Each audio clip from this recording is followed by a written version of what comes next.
Kumusta mga kachika?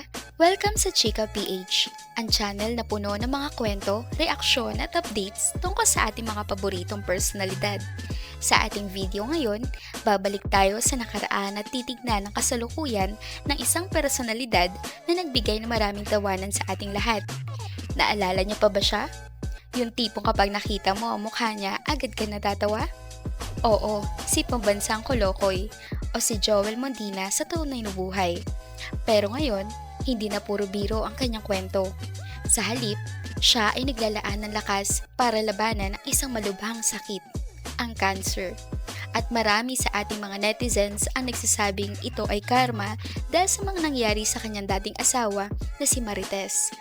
Samahan niyo ako sa pag-recap ng kanyang buhay, mula sa kanyang mga viral na videos hanggang sa kanyang paglaban ngayon.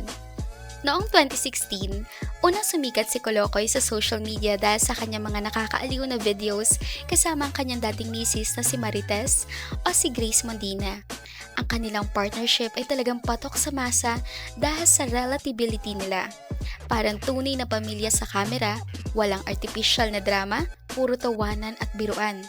Naalala nyo ba yung mga video nila kung saan nag-aaway sila sa kusina, nagbibiro tungkol sa araw-araw na buhay, o nagpapatawa sa simple na bagay?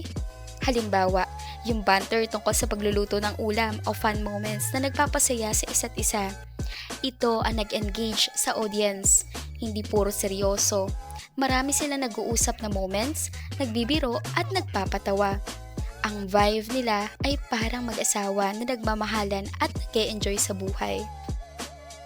Bukod pa rito, madalas nilang isama ang kanilang anak sa mga videos, kaya family-oriented ang dating content.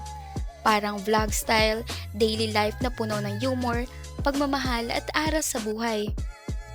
Dahil dito, umabot sa milyon ng views at likes. Maraming fans ang nagiging attached sa kanilang story dahil parang ordinaryong pamilya ang na nagiging viral dahil sa authenticity. Pero bakit biglang hindi na ganon kasikat ang mga uploads niya ngayon? Ang sagot ay simple. Nagbago ang kanyang buhay matapos ang kanilang hiwalayan noong August 2022. Tuluyan na nag-iba ang dynamic ng channel. Hindi na ganon kadala sa mga videos dahil sa pressure mula sa audience. Ang mga tao ay umaasa na puro comedy.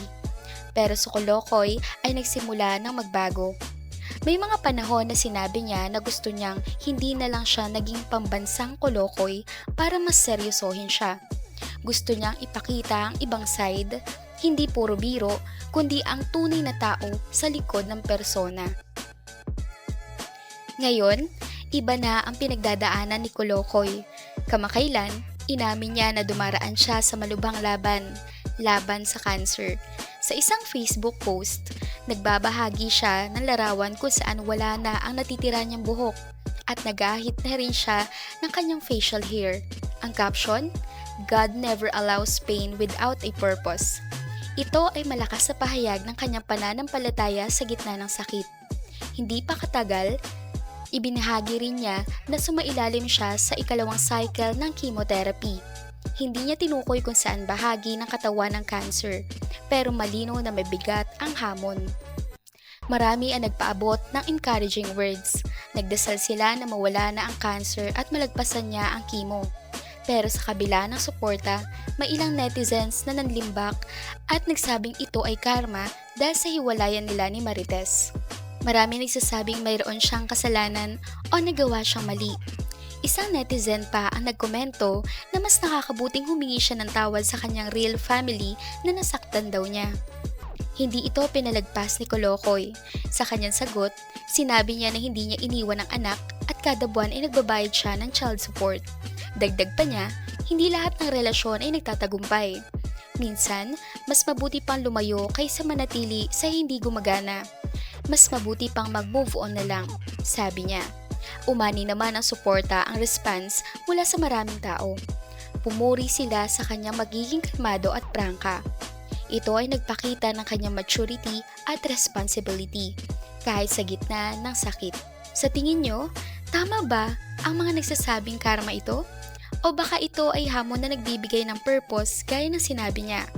Ang buhay ay puno ng ups and downs at si Kolokoy ay halimbawa nito.